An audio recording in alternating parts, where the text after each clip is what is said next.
السلام علیکم ورحمۃ اللہ وبرکاتہ۔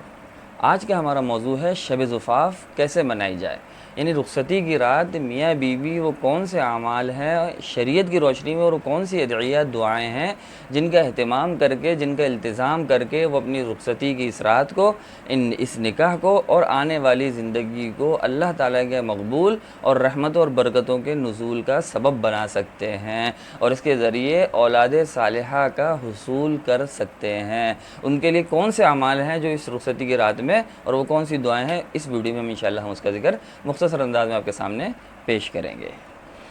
دیکھیں ناظرین کرام، شریعت یہ کہتی ہے اور احادیث سے اس بات کا ثبوت ملتا ہے کہ سب سے پہلے تو سلام و دعا کے بعد زوجین کے درمیان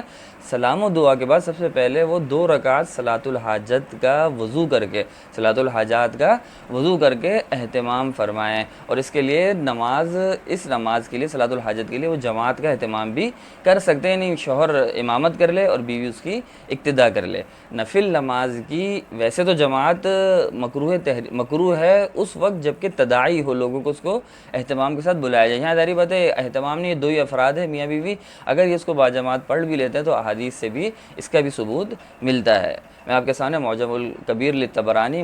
مستدرک اور ایک آدھ کتابوں میں اور بھی یہ حدیث منقول ہے، میں آپ کے سامنے اس کا حوالہ پیش کرتا ہوں۔ دیکھیں مجموع الزوائد، المعجم للطبرانی اور مصنف ابن شیبہ میں مروی ہے کہ ایک شخص حضرت عبداللہ بن مسعود رضی اللہ تعالیٰ عنہ کے پاس آیا اور کہا کہ میں نے کنواری لڑکی سے نکاح کیا ہے، مجھے ڈر ہے کہ کہیں وہ مجھے ناپسند نہ کرنے لگے۔ تو آپ رضی اللہ تعالیٰ عنہ نے فرمایا، الفت اللہ کی طرف سے ہوتی ہے اور بغض شیطان کی جانب سے ہوتا ہے، تاکہ اللہ تعالیٰ نے جو چیز تیرے لیے حلال کی ہے وہ تیرے لیے ناپسندیدہ ہو جائے۔ جب تو شب زفاف میں بیوی کے پاس داخل ہو تو اس کو حکم کر کہ وہ تیرے پیچھے 2 رکعت نماز پڑھے، پھر اس کے بعد اللہ سے یہ دعا مانگ، اللہم بارک لی فی اہلی و بارک لہم فیہ، اللہم ارزقنی منہم وارزقہم منی، اللہم اجمع بیننا ما جمعت الی خیر وفرق بیننا اذا فرقت الی خیر۔ یہ دعا ہے ناظرین کرام، اس دعا کا بھی اہتمام کیا جائے۔ پہلے نماز پڑھیں، اس کے بعد اس دعا کا کہ اللہم بارک لی فی اہلی و بارک لہم فیہ، اے اللہ میرے اہل و عیال میں برکت عطا فرما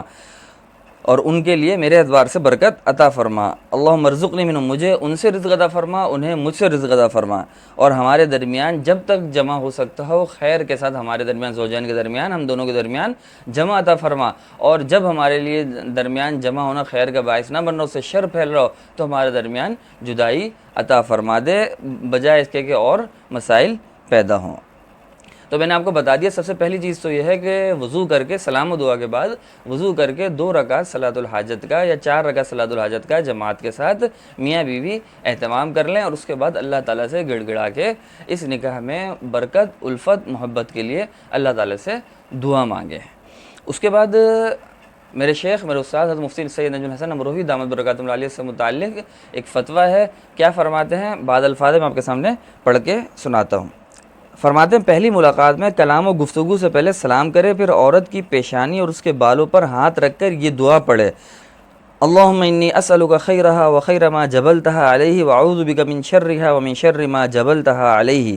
عورت کی، بیوی کی پیشانی پہ، بالوں کے پاس ہاتھ رکھ کے یہ دعا پڑھی جائے۔ یہ صحیح کے اندر ناظرین کرام یہ دعا منقول ہے، تو اس دعا کا ضرور بضرور شب زفاف میں نماز پڑھنے کے بعد، 2 رکعت نماز کے بعد، میں نے بتایا دوسری چیز، اس دعا کا اہتمام کیا جائے، اللہم انی اسألک خیرہا و خیر ما جبلتہا علیہ واعوذ بک من شرہا و من شر ما جبلتہا علیہ۔ اس دعا میں ہم اللہ تعالیٰ سے یہ دعا مانگ رہے کہ اللہ ہم تیرے سے سوال کرتے ہیں کہ اس عورت سے متعلق اس میں جو خیر ہے وہ مجھے بھی عطا فرما، اور جس خیر پہ تو نے اس عورت کو پیدا کیا ہے وہ مجھے بھی عطا فرما، اور واعوذ بک، اور میں اس عورت کے شر سے اور جس پہ تو نے اس کو پیدا کیا اس شرور سے میں تیری پناہ مانگتا ہوں، اس کی خیر کو تیرے سے طلب کرتا ہوں۔ اس کے بعد اس بات کا ضرور خیال رکھیں کہ زوجین شادی سے پہلے اجنبی اور غیر مانوس ہوتے ہیں، لہذا جماع اور صحبت میں جلد بازی نہ کی جائے، بلکہ پہلے انسیت و محبت اور خوش طبعی کی باتیں ہوں، پھر آہستہ آہستہ بیوی کو اپنی طرف مائل کرے۔ عورت گھر کی ملکہ بھی ہے اور فطری طور سے محبوبہ بھی، آپ کی رفیقہ حیات اور دکھ درد میں معاون و مددگار بھی، اس لیے محبت و الفت کا اظہار کرنے کے ساتھ ساتھ اپنا وقار و مقام بھی ملحوظ رکھا جائے۔ شیخ الحدیث مفتی سید احمد الحسن دامت برکاتہم العالیہ کے الفاظ انتہائی قیمتی ناظرین کرام، میرے استاد محترم کے الفاظ ہیں کہ اپنا وقار بھی شوہر جو ہے وہ ملحوظ رکھے، اور بیوی بھی، کیونکہ اس کے لیے ظاہر بات ہے اجنبی تھی آج تک نکاح سے قبل، اور آج رخصتی کی رات ہے تو اس سے محبت و الفت اور انسیت بھی پیدا کرے، لیکن ساتھ ساتھ اپنے وقار، اپنے مقام، ان الرجال قوامون اور قوام ہونے کی حیثیت کو بھی ملحوظ رکھتے ہوئے اس کے ساتھ محبت و الفت کا اظہار کرے۔ اس کے بعد جماع سے قبل یہ دعا پڑھے۔ یہ دوسری دعا ناظرین کرام، ایک تو اللہم انی اسألک جو خیرہ و خیر ما جبلت والی دعا تھی، پہلے وہ پڑھنی ہے، اس کے بعد کچھ باتیں کر کے اس کے بعد یہ دعا ہے جماع سے قبل، بسم اللہ اللہم جنبنی الشیطان و جنب الشیطان ما رزقتنا، بسم اللہ اللہم جنبنی الشیطان و جنب الشیطان ما رزقتنا۔ اس دعا کا مفہوم یہ ہے کہ ہم اللہ تعالیٰ سے ہم یہ سوال کر رہے ہیں اس دعا میں کہ اللہ کے نام سے میں شروع کرتا ہوں، اللہم جنبنی الشیطان، اللہ مجھے شیطان سے پناہ عطا فرما، شیطان سے دوری عطا فرما، اور جو مجھے تو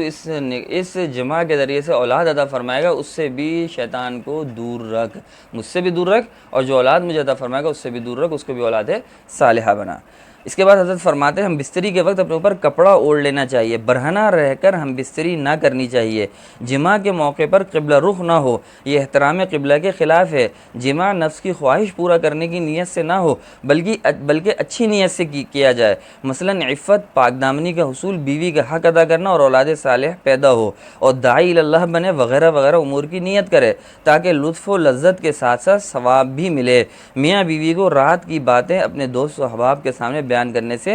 گریز کرنا چاہیے، شرم و حیا کے خلاف ہے۔ یہ بعض باتیں تھیں ناظرین کرام شب زفاف سے متعلق جو استاد محترم سید احمد الحسن دامت برکاتہم العالیہ نے اپنے فتوے میں بیان کی۔ کہ